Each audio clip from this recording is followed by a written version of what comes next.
पोटात दाह होतोय, खूप दुखतंय. हे घे दुर्वा खा, म्हणजे तुला बरं वाटेल. पोट दुखत नाही ना अजिबात? तुझ्यामुळे बरं वाटलं मला.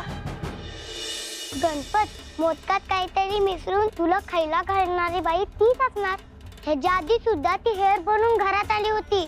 आत्ता आठवलं मला, ती कबुतराच्या रूपात आली होती. काय सांगतेस? हो.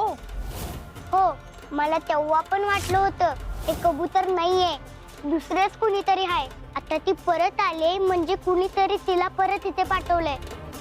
पण कशासाठी पाठवलं असेल? तिला फक्त हेअर म्हणून पाठवलेलं नाहीये, ती हल्ला करण्यासाठी आलीये. त्यासाठीच तिने मोदकात काहीतरी विषारी पदार्थ मिसळला होता. हे तर वाईट आहे ग. माझी आई नेहमी म्हणायची, समोरून कुणी आपल्यावर हल्ला करायला आला तर त्याला उत्तर द्यायचं, गप्प बसायचं नाही. स्वतःहून कुणाला त्रास द्यायचा नाही, आणि कुणी दिलाच तर मात्र त्याला सोडायचं नाही. माझी तुळजाई पण हेच म्हणते.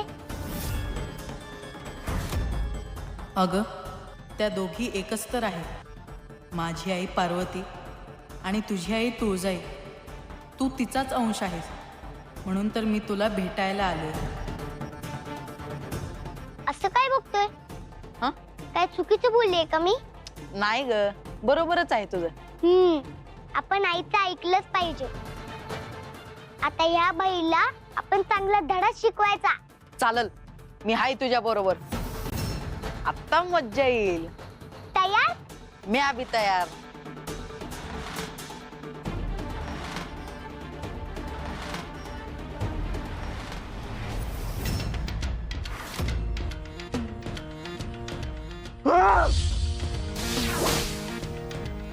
हे कसं शक्य आहे?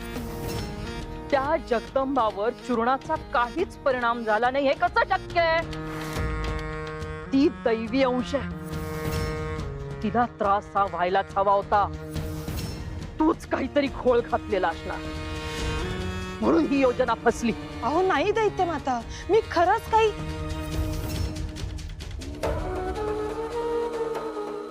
बर, ठीक आहे.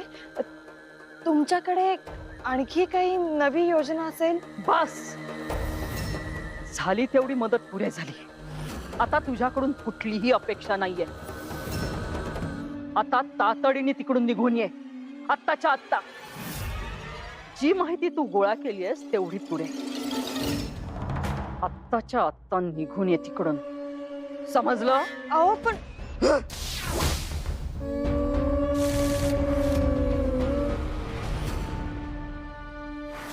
आपली दासी मनोरमा काही कामाची नाहीये शुंभा. दैत्यमाता, आम्ही केवळ तिचं नाव सुचवलं होतं, पण आपण तर आपली सगळी आयुधं तिला देऊन बसलात. कधी कुठली कुपी दे, कुठलं चूर्ण दे. आपला तर आमच्यापेक्षा तिच्यावरच जास्त भरवसा आहे, हो ना? कधी कधी बलाढ्य असुरही करू शकत नाही असं काम एखादा साधा मनुष्य करून जातो.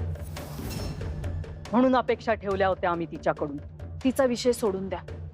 आता पुढे काय पावलं टाकायची यावर लक्ष केंद्रित करायची गरज आहे. ती जगदंबा काहीही झालं तरी हातातून निसटता कामा नये. मनोरमाने जी माहिती काढली आहे त्यावरून आधीच्या रिपुंनी काय चुका केल्या हे आपल्याला समजलं. आता जगदंबावर पुढचा वार जास्त तयारीने करायचा. पुढचा वार म्हणजे? आता वेळ आली आहे पुढचा रिपू पाठवणे.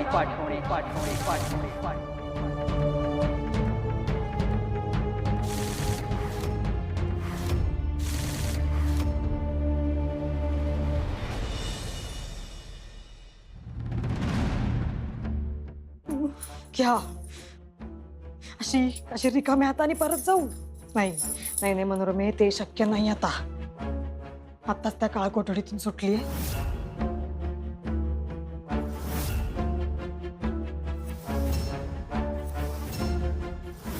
आता या संधीचा पुरेपूर उपयोग करून घ्यावा लागेल आपल्याला. काही झालं तरी त्या जगदंबाला आता इथून परत न्यावंच लागेल. ती कुपी कुठं ठेवली आता? थोडं जरी चूर्ण असलं तरी ते त्या जगदंबाला भरवीन मी.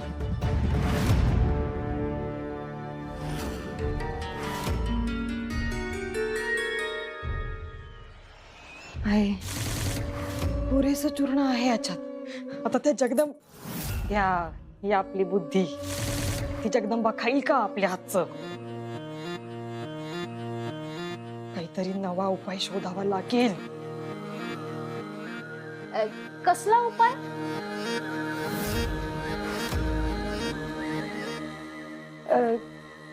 उपाय? आय ग, पाय पाय लय दुखा लागलाय ग. बाकी काही नाही. हवं काय नाही का काय नाही, आताच काहीतरी बडबडत होता की. मी बडबडत होती. वहिनी, मला खोळबीळ लागला असं म्हणायचं का काय तुला? म्हणायचं काय त्यात? वहिनी हा, जा, जरा गोडाचा शिरा कर. आज जरा शिरा खाऊ वाटायला लागले ग. शिरा? अग समजा स्वयंपाक झाला आहे, आता आणि शिरा कुठं करू? हे बघ, मला शिरा खायचा. तुला कर सांगितलं तर कर.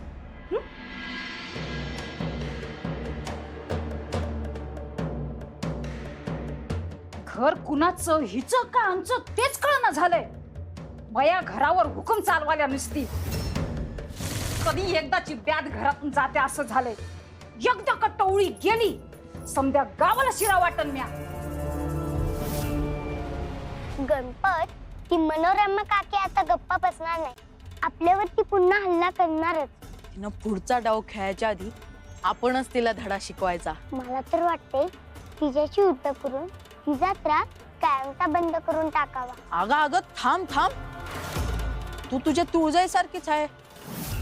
थेट संपवायची भाषा काय बोलतेस? त्यापेक्षा ती पुन्हा असं कुणाला त्रास देणार नाही अशी फजिती करायची तिची. पण म्हणजे काय करायचं नेमकं? ह्यावेळेस शक्तीचा नाही, बुद्धीचा वापर करायचा.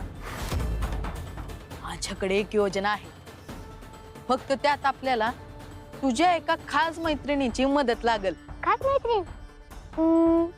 हा, मालू आपल्याला मदत करेल. गणपत, मला एक सांग, नक्की काय आहे तुझ्या डोक्यात? सांगतो. हे बघ, आपण असं दाखवू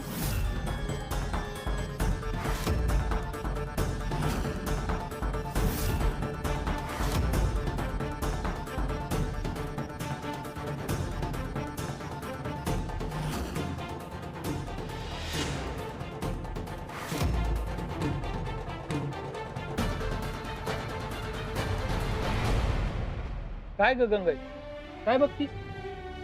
ते बघा, कालपर्यंत दोघं एकमेकांसोबत भांडत होते, एकमेकावर कुरघोडी करायला तयार होते. आणि आता चांगलंच गुडपीट जमलंय दोघांचं. अगं लहान लेकराच्या बाबतीत हेच तर वेगळं असते. ते मोठ्या माणसासारखं भांडण, तंटा, राग, लोभ असं मनात काही ठेवत नाहीत. किती बी भांडले तरी समज विसरून परत एकत्र बागडायला लागतात. ते झालंच हो, पण शिस्तही काय नेमकं तिकडं?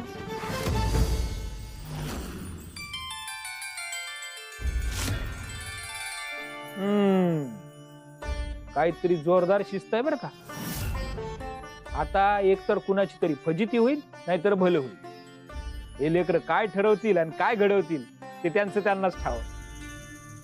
हे भारी रे गणपत, तुझं डोकं कुठं कुठं चालतं कुणाच ठाऊक. नुसतं डोकं चालून उपयोग नाही, समज अगदी ठरवल्यासारखं व्हायला हवं. चल, बरीच तयारी करायची अजून, निघूया आपण. झालं, गेली जोडगोडी कुठेतरी. आता कधी परत येतायत आणि काय करून परत येतायत कुणाच ठाव.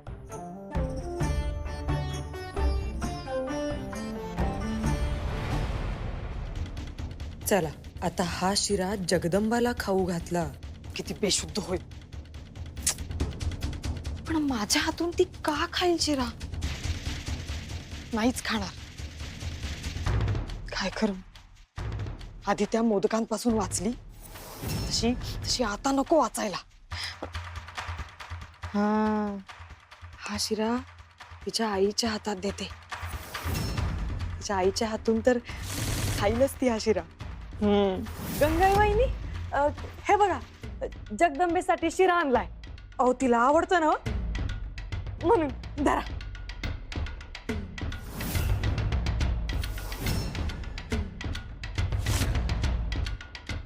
हा, काय भारी सुगंध येतोय हो. मला पण शिरा लई आवडतो. हा मी खाते, जगदंबाला वेगळं बनवून देते. हा अहो काय तुम्ही नका खाऊ. काय तुम्ही नका खाऊ हे. हा नाही नाही नाही नाही नाही, नको. या योजनेचा काही उपयोग होणार नाही. हा शिरा थेट जगदंबेच्याच हातात देते.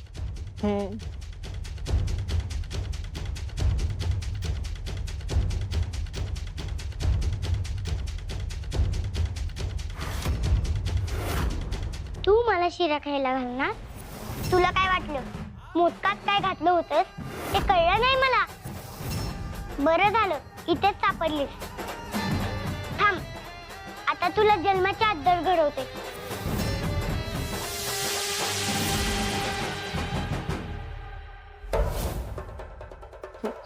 नको नको. तिला माझा थोडा जरी संशय आला तरी माझं काही खरं नाही. काय मार्ग काढता येईल याच्यावर?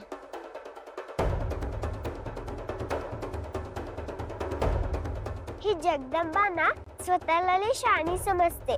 हिला एकदा शिक्षाच करते का नाही बघ. पण शिक्षा म्हणजे तू नक्की काय करणार? अगं गावाच्या बाहेर एक मोठा खड्डा आहे, आधीच शोधून ठेवलाय मी. तिथे जगदंबाला बोलवलंय. तिला त्याच खड्ड्यात टाकते की नाही बघ. अगं पण तिला खड्ड्यात टाकणार कशी? जगदंबाच्या अंगात किती शक्ती आहे माहिती आहे ना. कोणतरी मोठा माणूस हवा तिला ढकलायला. तो विचार केलाच नाही मी. कोण येईल ग आपल्या मदतीला? जगदंबाचा काटा काढायचा असेल तर आता हा खड्डाच माझ्या उपयोगी पडेल. आणि हा शिरा सुद्धा. जगदंबा, आता बघ मी काय करते ते.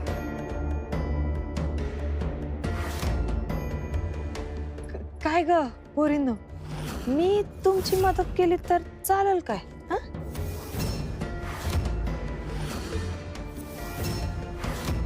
नको नको, आम्ही आपली गंमत करत होतो.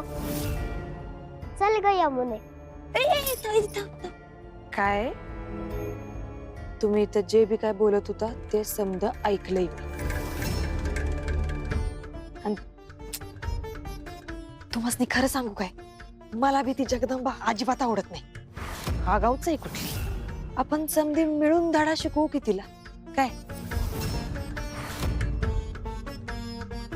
तुम्हाला सांगू, तुम्ही अजिबात काय काळजी करू नका. तुमचं नाव कुठं बी मध्ये येणार नाही. खरंच? तुम्ही खरंच मदत कराल? हाय का आता मग काय? हे बघा, गावाच्या बाहेर एक वडाचं झाड आहे. मी तिथेच तिला बोलवलंय. तुम्ही लगेच तिकडे पोचा. आम्ही येतोच मागून. वय वय चालतंय, मी लगेच जाते.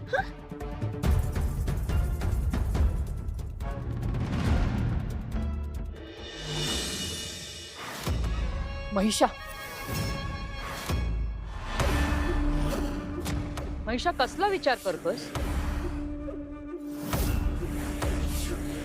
अरे कुठे हरवलायस महिषा? महिषा, अरे लक्ष कुठे आहे तुझं? आम्ही एक गोष्ट सुचवण्यासाठी आलोय तुला. आता आम्हाला असं वाटतंय की आता वेळ आली आहे पुढचा रिपू पाठवण्याची.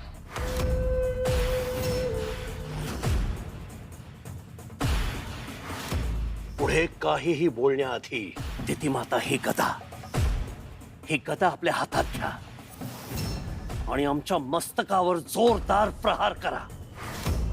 मस्तकावर प्रहार झाल्यानंतर दितिमाता कदाचित आमच्या मस्तकात उठलेला हा शूळ कमी होईल. हे काय बोलतोयस महिषा? हा अविचार कशासाठी? भानावर तरी आहेस का? भानावर राहून शांत डोक्यानं जी पावलं उचलली त्यातून काहीच निष्पन्न झालं नाही. आणि या पुढेही काही निष्पन्न होईल असं वाटत नाही.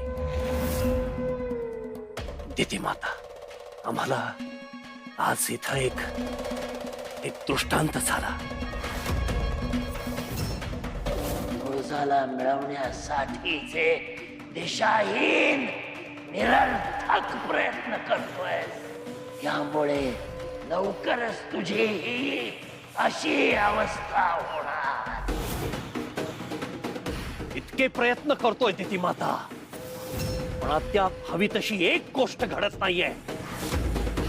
यापुढेही आम्हाला जे हवं ते घडेल याची शाश्वती नाही. नेमकं आमचं काय चुकतंय, कुठे प्रयत्न कमी पडतायत हे कळत नाहीये. आणि हा विचार करून दिती माता मस्तक फुटायची वेळ आली आहे. असा अविचार करू नकोस महिषा. आमच्या मते तरी आपण यशाच्या अगदी समीप येऊन पोहोचलोय. आणि तुला काही वेगळं वाटत असेल तर तसं सांग. ज्ञानाचा दिवा अदृश्य झाला. तेज असेल तरीही थोडं, एकावर एक रचलेलं गुपित, त्यातच शोध सुटेल कोड, असं म्हणाला होता तो. दिती माता, हे उत्तर आपल्याला सापडलं की पुढचा मार्ग सुद्धा सापडेल. या कोड्याचं उत्तर तुला तरी माहितीये का महिषा? मिळालं असतं दिती माता. त्याच वेळेला कोड्याचं उत्तर सुद्धा मिळालं असतं. पण नेमक्या वेळी त्या सम्राज्ञी तिथे आल्या आणि ज्याबद्दल कसली कल्पनाच नाहीये त्याच्या मागे का धावायचं महिषा? कदाचित तुझ्या मनातली भीती, नकारात्मक भावनाच उफाळून आली असेल. त्यामुळं तुला तुझंच रूप त्याच्यात दिसतंय. महिषा, अरे यश आपल्या नजरेच्या टप्प्यात आलंय. या आधीच्या रिपूंनी ज्या काही चुका केल्या होत्या त्या आता आपल्या लक्षात आल्या. आता नव्या रिपूला पूर्णपणे सज्ज करून जगदंबाचा घास घेण्यासाठी पाठवण्याची वेळ आली आहे. नवा रिपू. दिती माता, षड्रिपूंपैकी केवळ 2 रिपू आपल्याकडे आहेत. यावेळी त्यांच्यापैकी कुणाला पाठवावं असं आपल्याला वाटतं? एक असा रिपू जो थेट हल्ला करणार नाही. त्याचा डंख जहरी असेल आणि तो डंख उशिरा समजेल. आणि तो जगदंबा भोवती अशी परिस्थिती पोखरून ठेवेल की जगदंबा अलगद आपल्या जाळ्यात येईल. आणि असा रिपू एकच आहे, तो म्हणजे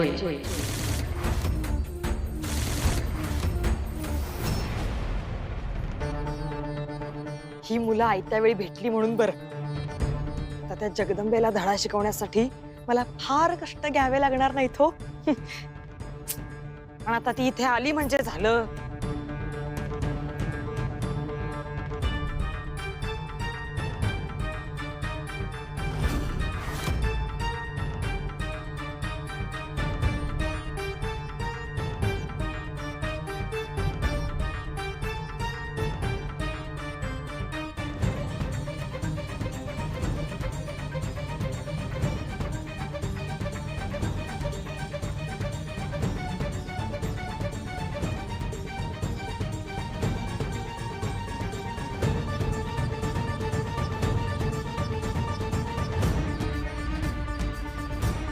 कुठे गेली ही मानू? मला इथे भेटायला ये म्हणून सांगितलं आणि स्वतःच आली नाही. अशी काय ही? पण मी तर आले आहे ना जगदंबे. आता तू माझ्या हाती अगदी सहज आलीस. फक्त आता काहीच क्षणात तू थेट असुर नरेश महिषासुराच्या दरबारात.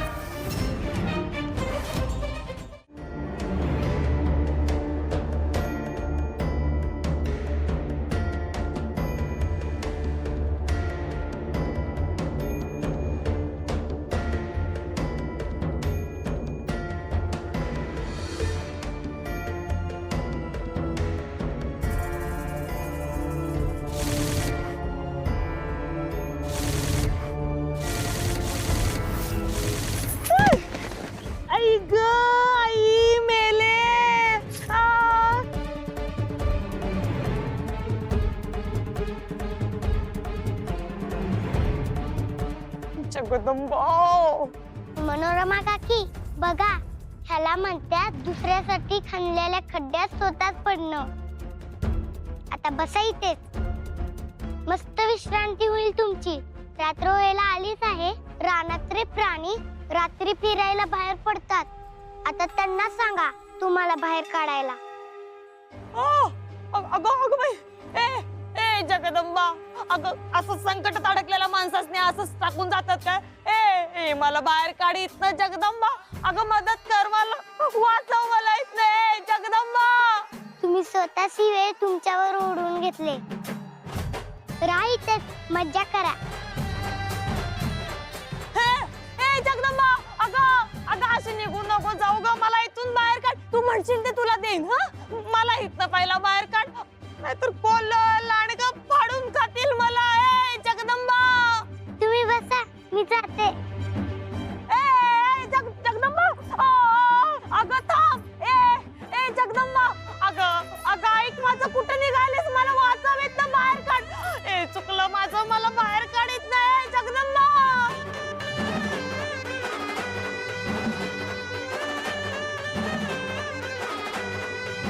बघ, सगळं आपण ठरवल्याप्रमाणेच घडतंय. जा, आता तुझं काम कर.